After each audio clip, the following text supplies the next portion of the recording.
Los comentarios, opiniones u otros mensajes de los participantes de los programas emitidos en lavia.cr son responsabilidad exclusiva de sus autores y no necesariamente compartidos por este medio.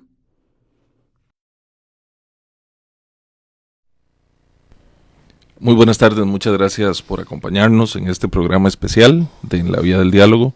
Hoy tenemos el gran gusto de tener con nosotros al señor expresidente de la República, don Rafael Ángel Calderón Fournier, a quien le agradecemos mucho haber aceptado esta invitación. Bienvenido, don Rafael Ángel. Don Jorge, muchas gracias a ustedes, más bien un placer poder venir a conversar con la comunidad universitaria y que podamos intercambiar sobre temas de actualidad o temas de interés, lo que ustedes dispongan. Muchísimas gracias, don Rafael Ángel. Bienvenido también a la Universidad Latina, desde cuyo campus creativo en San Pedro de Montes de Oca transmitimos en vivo aquí bajo las instrucciones de la capitana María José García, que es quien comanda esta nave, y gracias al trabajo de nuestros compañeros de Produ Latina.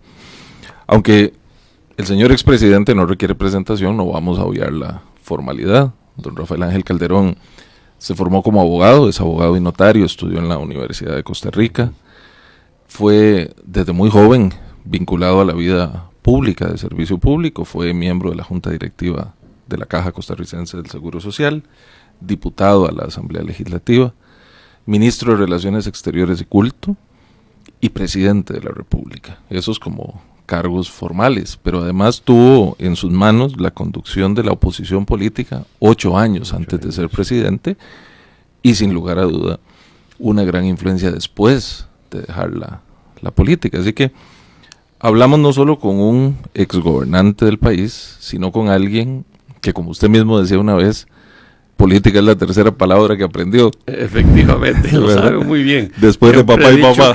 Primero mamá, papá y luego política, desde niño. Desde niño. Y entonces, sabiendo eso, pues es un gran gusto poder conversar con alguien que tiene esa experiencia y que ha tenido la generosidad de estar hoy aquí. Usted fue 3 veces candidato, don Rafael Ángel, y en la tercera ganó la presidencia. Nació cuando sus padres estaban en el exilio, o sea que la carrera no empezó todas a favor, ¿verdad? Le tocó luchar difícil. Una situación muy dura inicialmente, especialmente para mis padres, ¿verdad?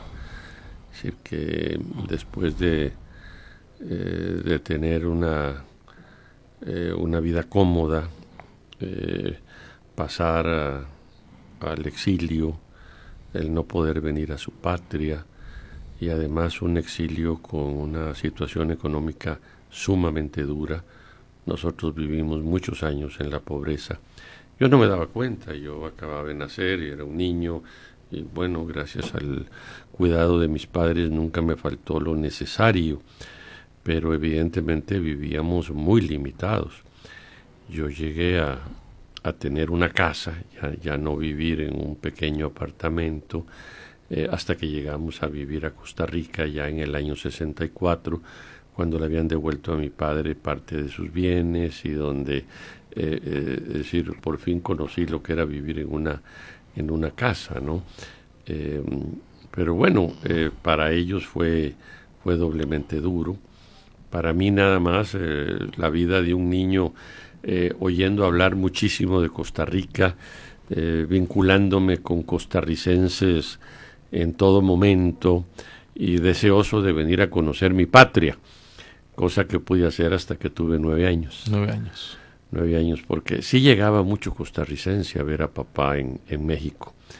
Es decir, todo calderonista que viajaba a México, y los ticos viajamos mucho a México, parte del tour del viaje era ir a visitar al doctor Calderón Guardia, ¿no? Le llevaban las cosas que a él le gustaban de acá, los frijoles negros, por ejemplo. En México lo que se consume son frijoles rojos. Ajá. Y nosotros pues queremos el frijol negro, ese es nuestro frijol. Café de Costa Rica, y algunas cosas que podían meter ahí que les permitían en la aduana, pero fundamentalmente eran frijoles negros y café. Es lo que más le llevaban y lo que más añoraba papá de comer de su tierra. En ese proceso, don Rafael Ángel, uno podría pensar, porque una de las características suyas como figura pública fue que siempre buscó el diálogo. en los distintos momentos de su vida pública. Sí, ha sido una norma. Una norma de su vida, la cual no es fácil pensar en alguien cuya familia fue expulsada del país, ¿verdad? Que hubo tanto dolor. ¿Cómo sobreponerse a eso, don Rafael Ángel? Bueno, mire, nosotros hemos sido una familia muy creyente, muy católica. Eso nos ha ayudado muchísimo. Cuando hemos tenido problemas muy serios, el estar apegado al Señor y en lo personal también muy devoto de la Virgen, me ha llevado a poder superar un sinnúmero de problemas que hemos vivido.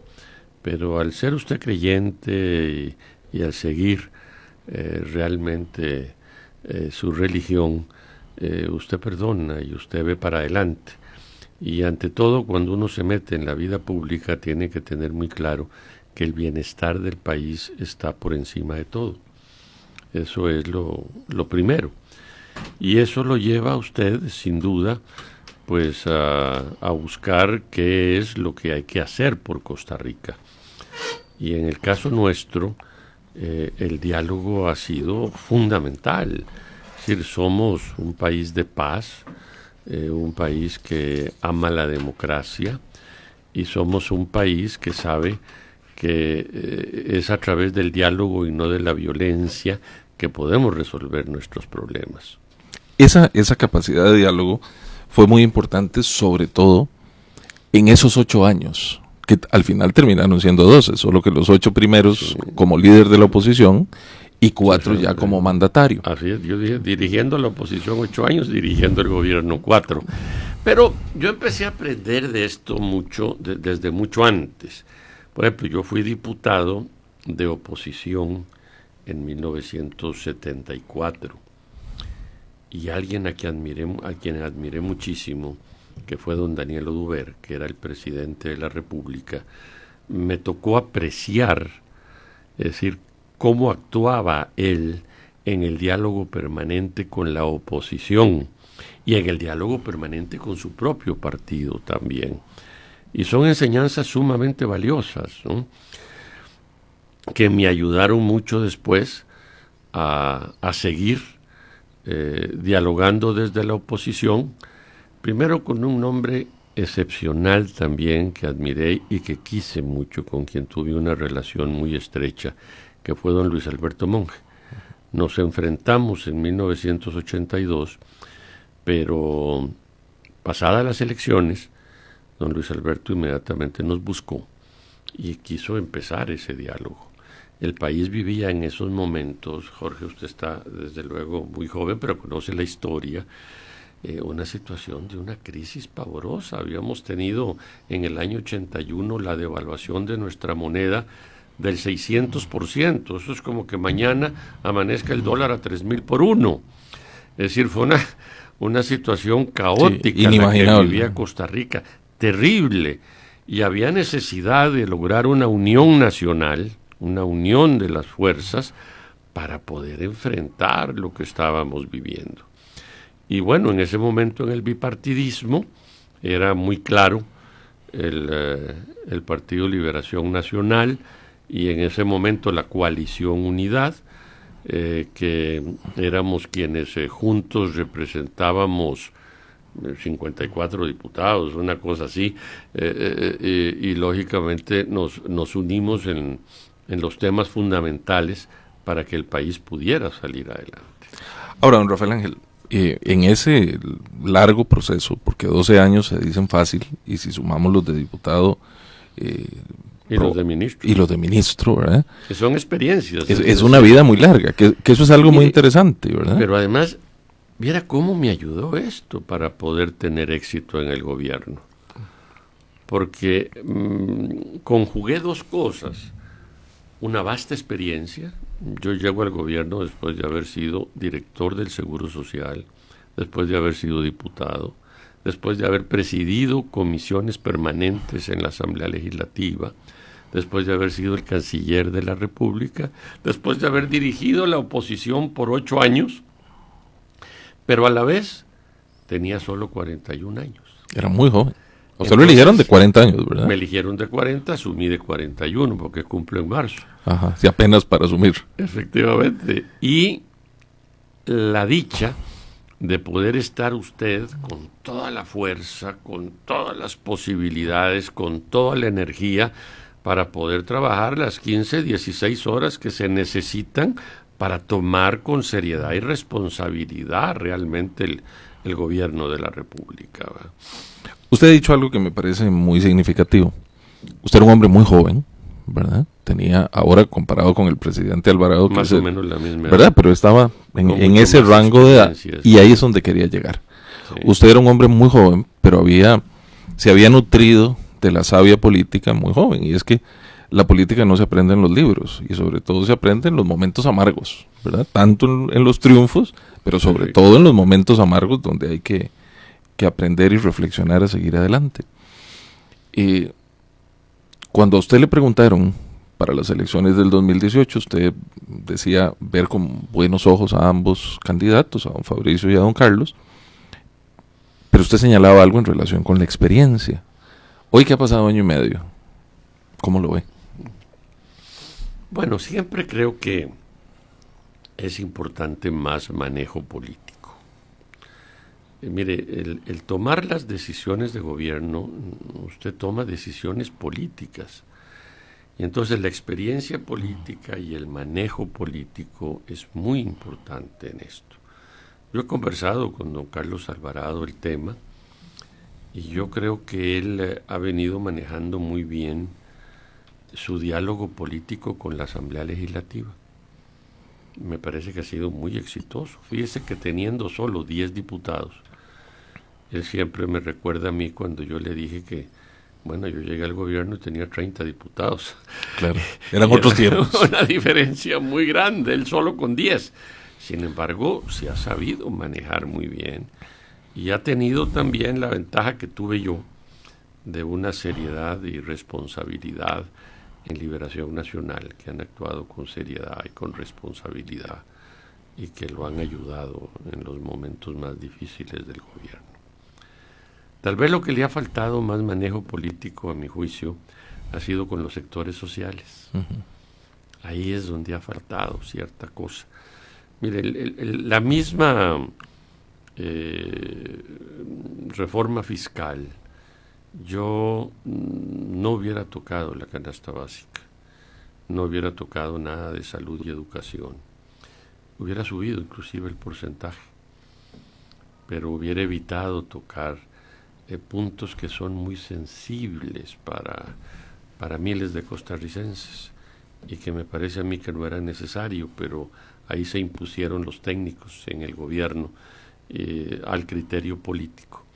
Por ejemplo, cuando yo tuve en situaciones similares y tal vez mucho más duras que asumir el gobierno en 1990 con un déficit proyectado todavía mayor que el que hay ahora y con un agravante que era que no teníamos dólares, ahora por lo menos el Banco Central tiene está reservas, lleno de miles de millones de reservas, cosa que no había en el año 90. Yo tuve que subir los impuestos. Escogí la vía de subir el impuesto de ventas, pero no me metí a tocar canasta básica, ni educación, ni salud. Y bueno, le hicimos frente a la situación y terminamos con mucho éxito al final, pero con mucho manejo político y mucho diálogo con los sectores sociales también. Que en este tema de los sectores sociales, efectivamente, usted tuvo una gestión compleja. Recuerdo la huelga de las universidades con don Telmo, ¿verdad? Que contra mi voluntad. Bueno, ahí después Telmo termina yéndose. Exacto. Porque yo muy claramente le había dicho a Telmo que no íbamos a entrar en el conflicto con las universidades. Y él se empeñó en eso. Es decir, justo por eso se lo señalo, porque... Pero fue una huelga muy pequeña. Sí, en realidad fue muy fuerte, pero de unos poquitos días. Pero justamente hubo manejo político para solucionarlo. Sí. Y es que esto tiene que ver, le pregunto deliberadamente, don Rafael Ángel, porque esto tiene que ver, me parece a mí, no sé si usted coincide, con una devaluación de lo político en general, ¿verdad? vivimos en una sociedad en donde ser político es casi algo vergonzoso. Definitivamente, y entonces tenemos que tener gobiernos sin políticos. El otro día el exministro Juan José Echeverría Brilli decía en una charla que teníamos que, bueno, esto es como hacer hospitales sin médicos. Exactamente. Es decir, y no, realmente los políticos somos necesarios en un gobierno. Por más que nos puedan gustar o no sus puntos de vista, sus ideas, ¿verdad? Es un poco, aquí lo hablábamos también, como decir, bueno, yo nunca me subiría a un avión sin saber que el que está al frente de la cabina no es un piloto graduado, ¿verdad? No, y experimentado. Y experimentado además, ¿verdad? Sin duda. Pero eso pareciera que en política no va pasa. Usted a operarse con alguien que acaba de salir de la universidad ayer y que nunca ha operado y que va a empezar con usted. Sí. Como en el chiste de la película de Cantinflas, ¿verdad? ¿Me va a operar o me va a autografiar? Porque le temblaba el pulso.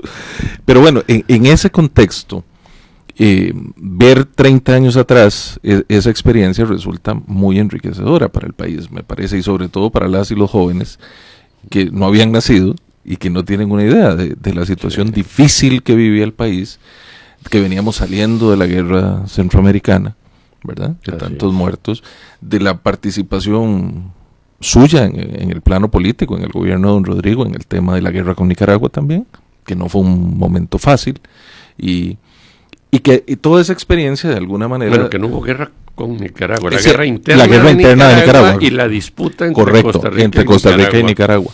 Tiene usted razón.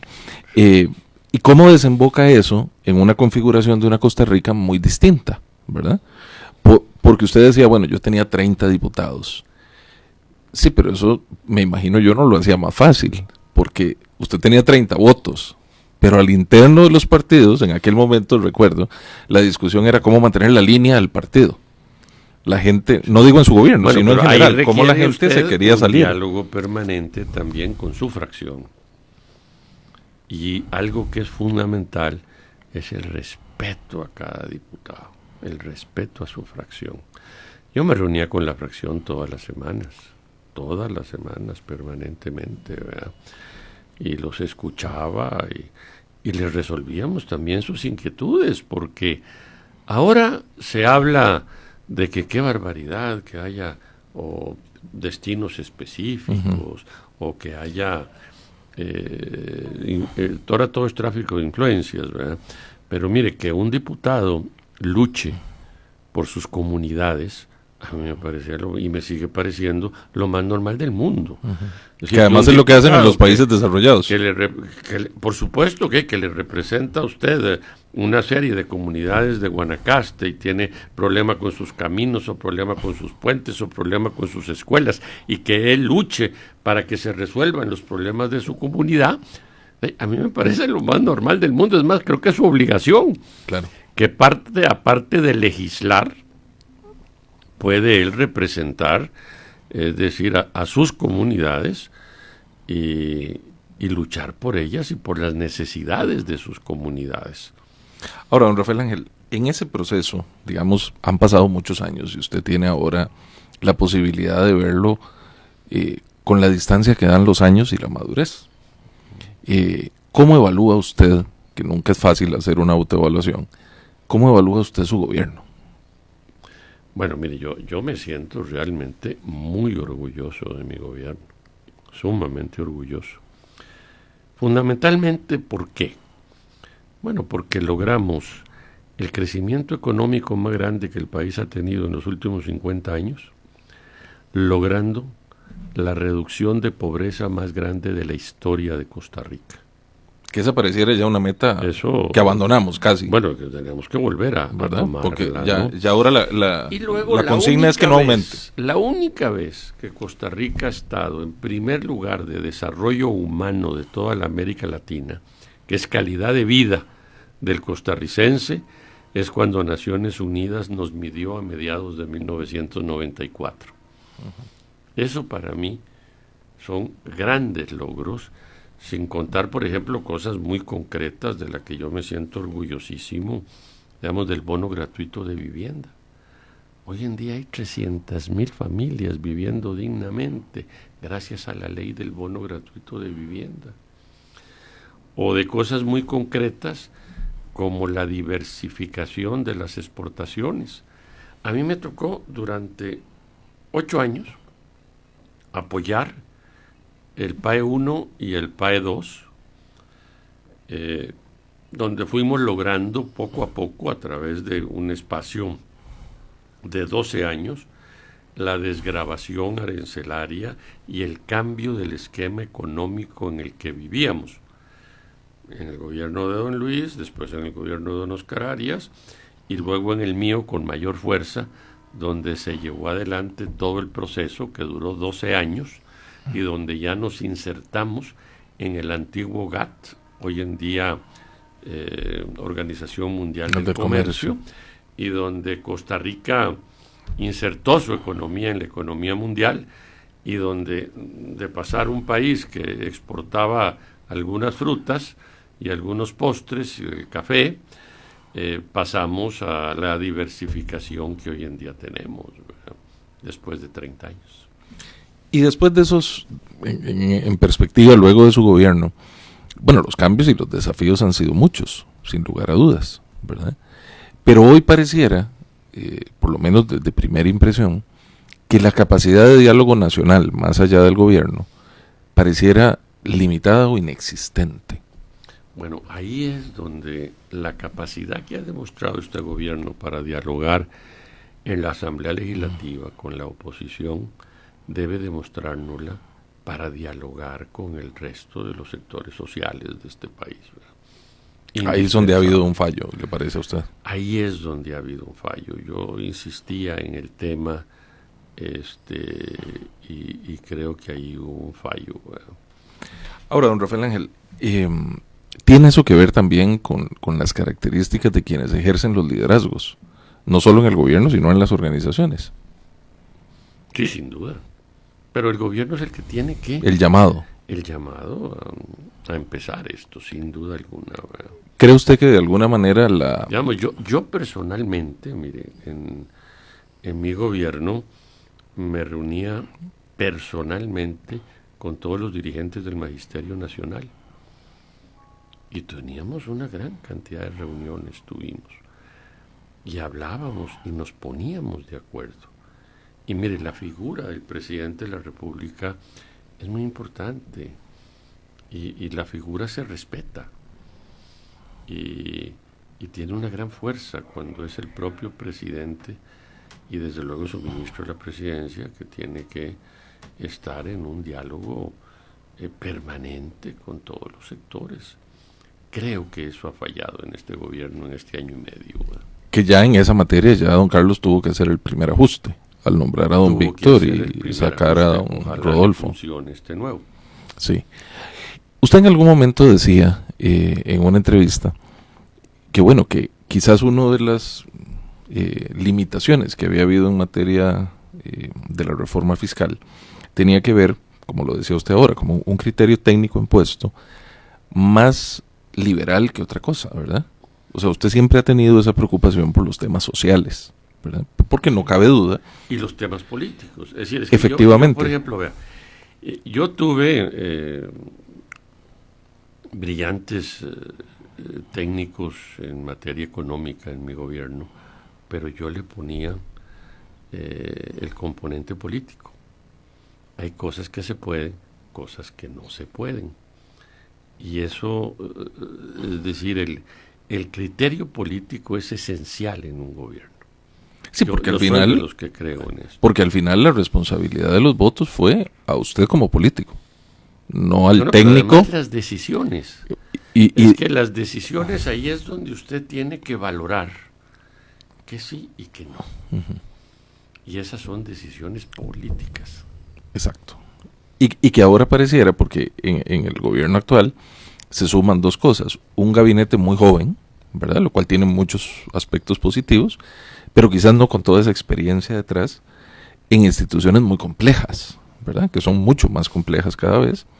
Y además, como dice usted, la experiencia de la negociación es que no es una cosa teórica, ¿verdad? Es de sentarse a negociar y bueno, uno lo dice fácil porque uno se imagina negociar con alguien que le cae bien, alguien que es respetuoso en la mesa, pero probablemente hay muchos que no. Así E es. igual hay que sentarse a conversar con esos sectores. Así es. Y eso requiere no solo una disposición personal, sino también una madurez personal, ¿verdad? Efectivamente. Ahora, don Rafael Ángel, desde el punto de vista del escenario político, hay dos diputados que son muy cercanos a usted. Aquí tuvimos el gusto de tener a don Dragos, que le mandamos un afectuoso saludo. Su programa, cuando él vino, fue muy visto y escuchado, un gusto mucho. Y esos dos diputados han tenido, particularmente don Dragos, una posición muy beligerante, muy clara y muy concreta en puntos específicos. ¿Cómo ve usted el futuro del republicano social cristiano? Ya no como expresidente, sino como líder de esa fuerza política. No, mire, muy simple. El panorama actual está sumamente confuso. El futuro electoral yo lo veo sumamente confuso. Aquí puede pasar cualquier cosa. Es que en las dos últimas elecciones, miren, en el 2013, en diciembre, la persona que llevaba en las encuestas el 3% de la intención de voto, y mes y medio después gana las elecciones en primera ronda y barre en segunda. En el 2017, en diciembre los que iban quinto y sexto, en febrero pasaron a ser primero y segundo. Entonces eso le dice a usted, aquí puede pasar cualquier cosa, aquí puede suceder cualquier cosa. Y yo creo que todo dependerá de los candidatos que consiga cada partido. Si el Partido Republicano consigue un buen candidato atractivo para la Costa Rica de hoy, vamos a poder luchar. Ojalá se haga una gran coalición social cristiana. Eso sería, a mi juicio, muy positivo. Iríamos a una gran convención donde cada grupo representa con su candidato para que el pueblo sea el que elija el candidato, que sería el candidato de todos los socialcristianos. Y ahí yo creo que tendríamos una buena opción de pelear la presidencia de la República. De no lograr un buen candidato, yo creo que no tendríamos opciones. Estamos conversando hoy con don Rafael Ángel Calderón Fournier, expresidente de la República, y vamos a volver sobre algunos de esos temas, don Rafael Ángel. Vamos a hacer una breve pausa y ya regresamos.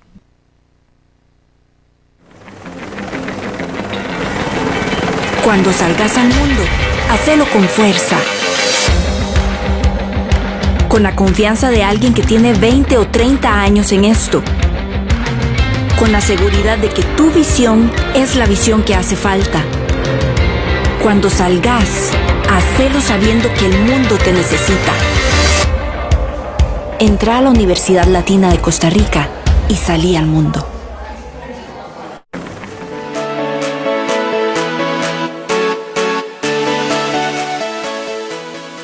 En el Campus Creativo formamos profesionales capaces de producir mensajes para los medios de información masiva y las nuevas plataformas digitales. Andamos buscando estudiantes con buena expresión oral y escrita, habilidad para describir e interpretar la realidad, y que tenga una visión creativa e innovadora para producir contenidos. Los profesionales que formamos pueden desempeñarse como reporteros en medios de comunicación, productores de medios en línea y audiovisuales, voceros de instituciones y como generadores de contenido para empresas públicas y privadas.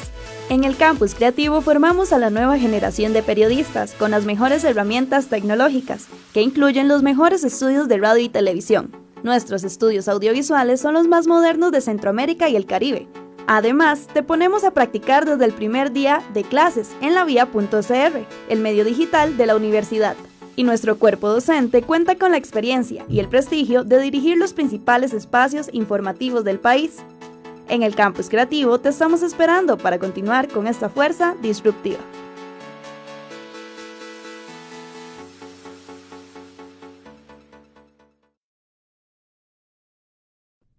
Los comentarios, opiniones u otros mensajes de los participantes de los programas emitidos en lavia.cr son responsabilidad exclusiva de sus autores y no necesariamente compartidos por este medio.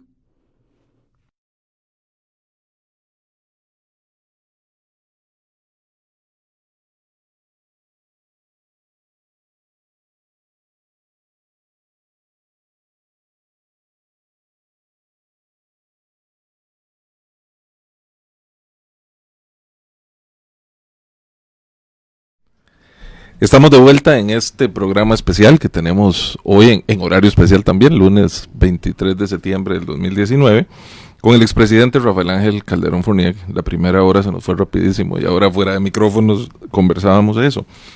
Antes de ir al corte, don Rafael Ángel, hablábamos sobre las posibilidades de cara a nuevas elecciones y usted hablaba de que una posibilidad sería hacer una coalición social cristiana.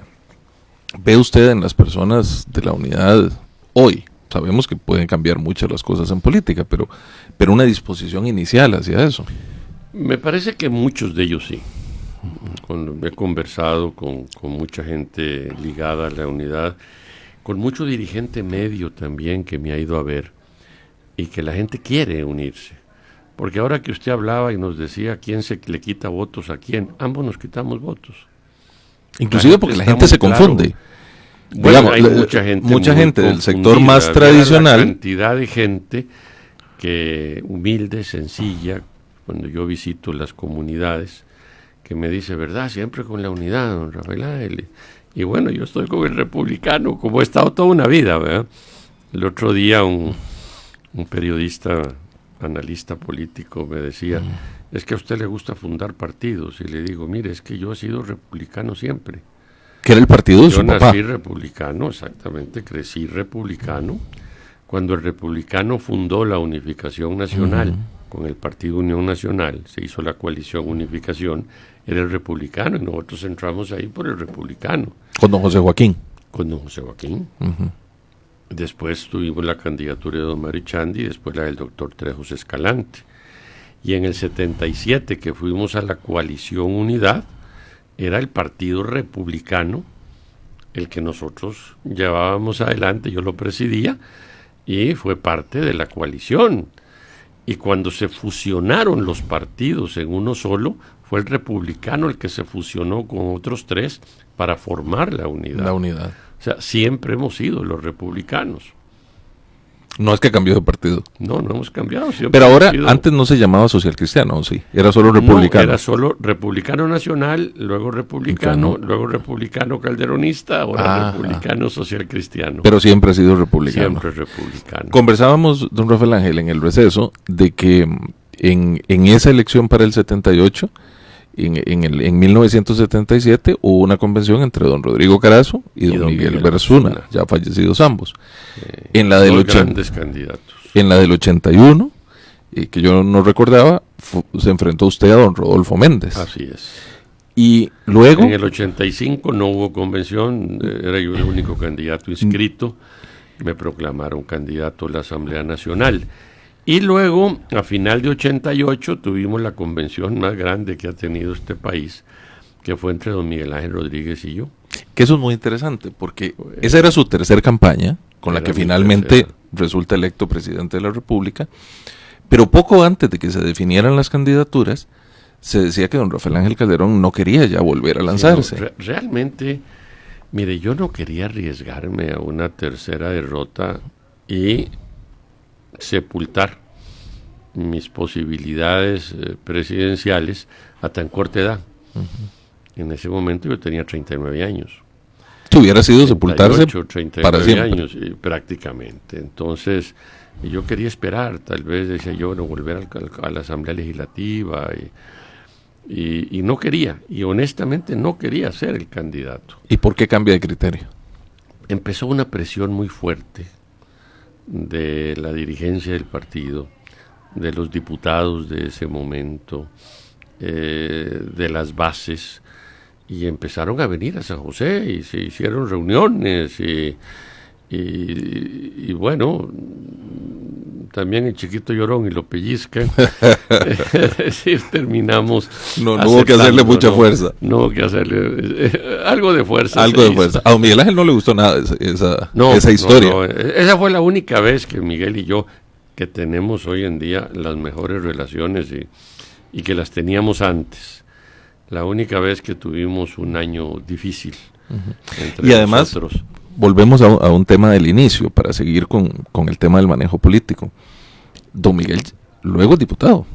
en su gobierno. Sí, claro. Primer lugar en la papeleta por San José, si mal no recuerdo. Don Miguel obtiene un 24% de votos en esa convención y entonces habíamos llegado a un acuerdo que proporcional a los votos obtenidos habría una representación legislativa y que el que perdía esa convención iba a encabezar San José.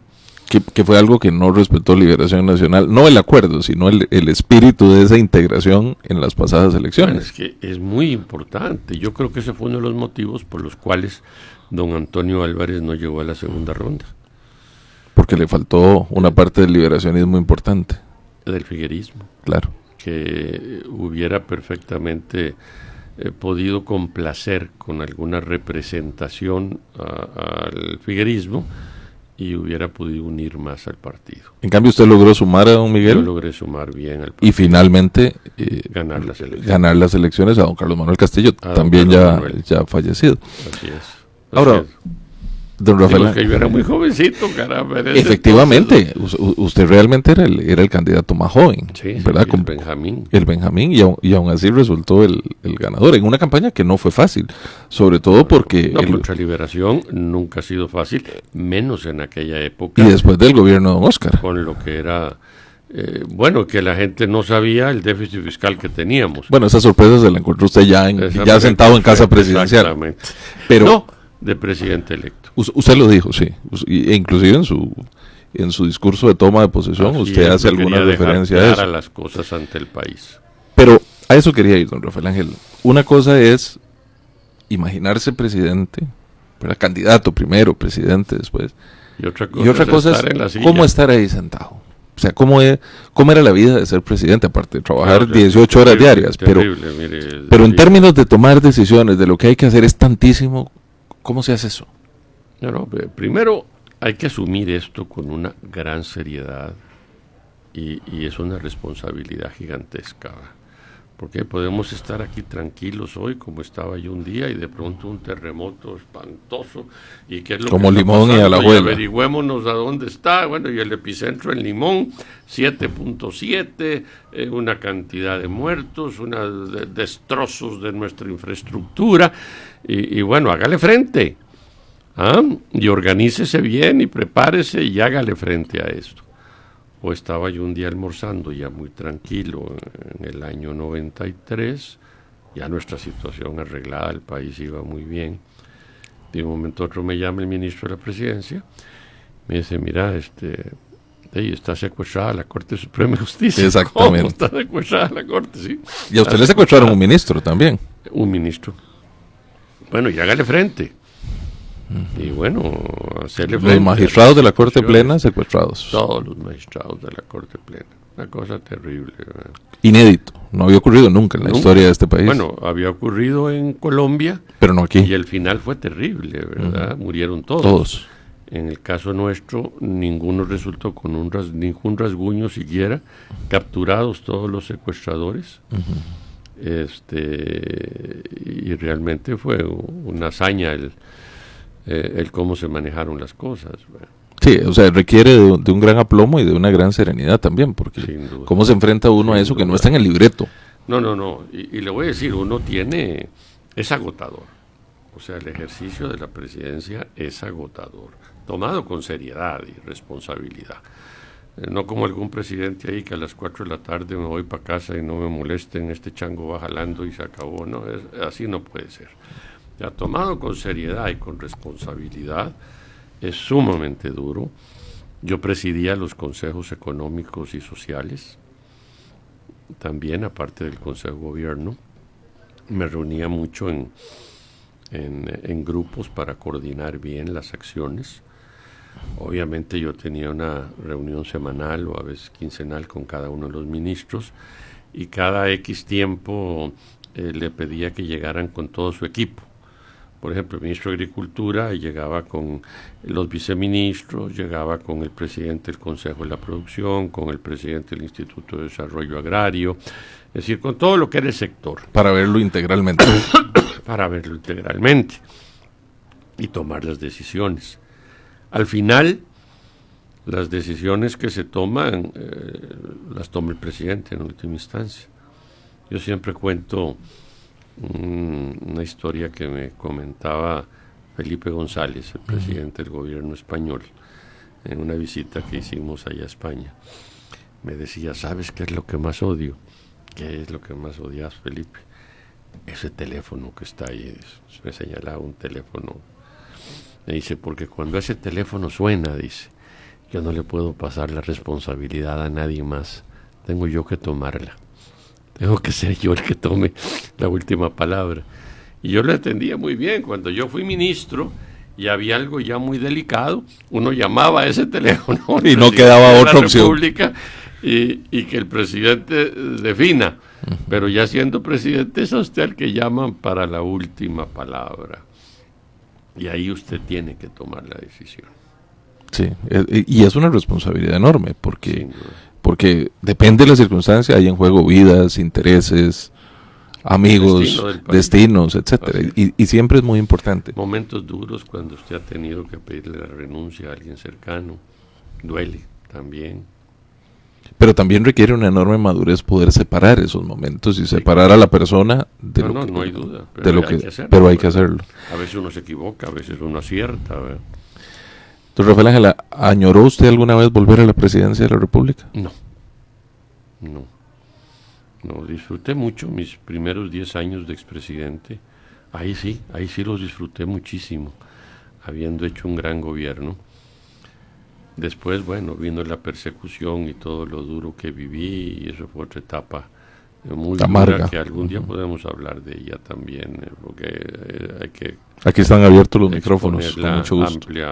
Amplia y tendida, decir, pero donde sí lo disfruté fueron los años posteriores. ¿Por qué? Porque había salido con un gran prestigio, el gobierno había sido muy exitoso, ya no tenía usted la responsabilidad. Viera cómo se siente cuando le quitan la banda. ¿No sintió un gran dolor? No, un gran peso que se le quitó encima. Un gran alivio. Un gran alivio. Un gran alivio. Sí, así es. Digo, ahora sí, se viene un terremoto en la tarde que le toque el que sigue, ya no soy yo. Aún así, usted fue protagonista junto con ese momento el presidente Figueres, del conocido pacto Figueres-Calderón. Había situaciones delicadas y volvimos a ayudarlo. Ahora, al país. Decía usted, don Rafael Ángel, que de todas las tareas ahora está dedicado a una que le consume mucho tiempo, pero que le gusta mucho. Sin duda, ser abuelo. Esa es una tarea. Nos ha bendecido con 9 nietos. 9 nietos. 9 nietos, gracias a Dios, y disfrutamos muchísimo la relación con ellos y con los amigos de los nietos. Y los papás de los amigos de los nietos, ya es otra generación también, la generación como la suya, con la que hemos ido haciendo relaciones también. Y migas. ¿Y aquí en confianza? ¿Es un abuelo alcahuete o es un abuelo muy estricto? Bueno, no permitimos ciertas cosas, pero alcahueteamos mucho. Pero chineamos muchísimo. ¿Es usted más chineador que doña Gloria o no? No, igual. Sí, o sea, no tienen los nietos esa posibilidad de venir a pedirle a uno lo que el otro le diga que no. No, porque los dos se lo damos. Don Rafael Ángel, ha sido un gran placer. El placer ha sido mío. No, el placer ha sido nuestro. La invitación. Queda abierta la invitación para poder conversar de tantos otros temas y agradecerle mucho su generosidad de haber venido esta tarde, de estar en la universidad. Creo que quienes nos han acompañado han disfrutado y por supuesto nos quedaron muchos temas, pero eso siempre es una buena excusa para que regrese. Sin duda. Muchas gracias, don Rafael Ángel, y a ustedes muchas gracias.